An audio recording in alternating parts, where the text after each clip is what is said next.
नमस्कार. चला आज वाक्याच्या अशा एका भागाबद्दल जाणून घेऊया जो त्याला जिवंत करतो आणि खरा अर्थही देतो. आपण रोज बोलताना खातो, खेळतो, शिकतो असे कितीतरी शब्द वापरतो, नाही का? पण कधी विचार केलाय की व्याकरणात या शब्दांना नक्की काय म्हणतात?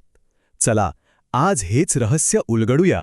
हे शब्द म्हणजे दुसरं तिसरं काही नाही, तर ते आहेत क्रियापद, म्हणजेच वाक्याचा आत्मा. यांच्यामुळेच वाक्याला खरा अर्थ मिळतो. तर मग क्रियापद म्हणजे नेमकं काय?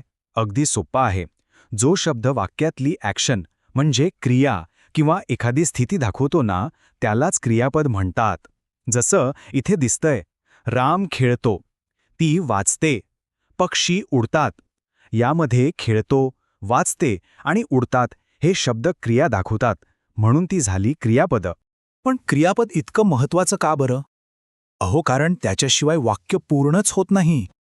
जरा विचार करून बघा, नुसतं राम किंवा ती पुस्तक असं म्हटलं तर काही अर्थ लागतो का? नाही ना.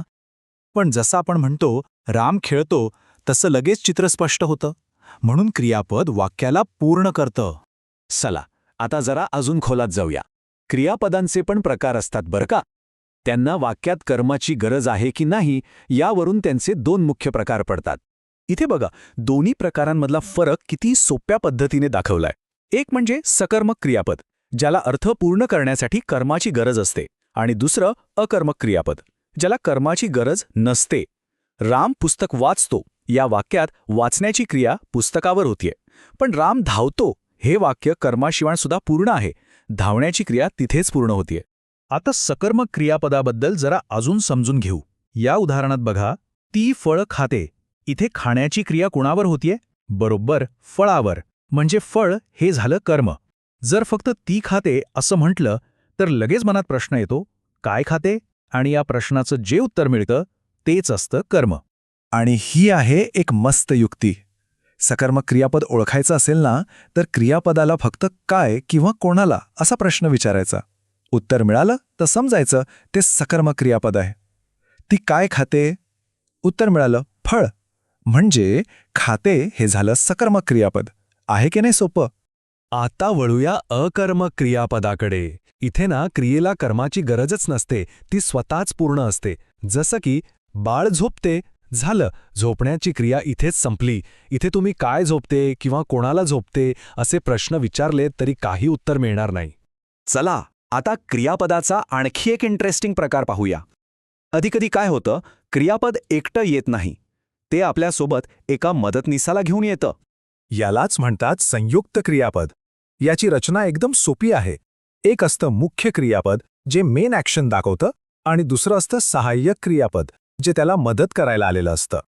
ही मदतनीस क्रियापदं खरं तर खूप महत्त्वाची आहेत, कारण ती वाक्याचा काळ म्हणजे टेन्स ठरवतात. उदाहरणार्थ, तो शाळेत जात आहे या वाक्यात आहेमुळे आपल्याला कळतं की क्रिया आत्ता ह्याच क्षणी घडतीये, आणि ती गाणे गात होती यातल्या होतीमुळे आपल्याला भूतकाळ कळतो. बरं, आता आपण क्रियापदांच्या एका अगदी वेगळ्या आणि म्हणू शकतो की भावनिक प्रकाराकडे वळूया. ही क्रियापदं थेट क्रिया नाही दाखवत, तर त्यातून भावना, कर्तव्य किंवा शक्यता दिसून येते. यांना म्हणतात भाववाचक क्रियापदे. जसं की पाहिजे या शब्दातून कर्तव्य दिसतं, शकतोमधून शक्यता आणि हवेमधून इच्छा व्यक्त होते. ही क्रियापदं वाक्याला एक वेगळाच अर्थ देतात. जसं की मला अभ्यास करायला पाहिजे, यामध्ये कर्तव्याची भावना आहे, नाही का? वा, तर आज आपण क्रियापदांच्या दुनियेत एक मस्त फेरफटका मारला. चला तर मग आपण काय काय शिकलो त्यावर एक पटकन नजर टाकूया. आज आपण समजून घेतलं की क्रियापद म्हणजे नेमकं काय, ते वाक्यासाठी इतकं गरजेचं का आहे, आणि त्याचे सकर्मक, अकर्मक, सहाय्यक आणि भाववाचक हे महत्त्वाचे प्रकार कोणते आहेत. आणि एक गोष्ट कायम लक्षात ठेवायची, क्रियापदाशिवाय वाक्य हे नेहमी नेहमी अपूर्णच असतं. आता जाता जाता एक छोटासा विचार. आज दिवसभरात ऐकलेलं किंवा वाचलेलं शेवटचं वाक्य आठवतंय का? त्यातलं क्रियापद कोणतं होतं? जरा विचार करा, म्हणजे तुमचा सराव पण होईल.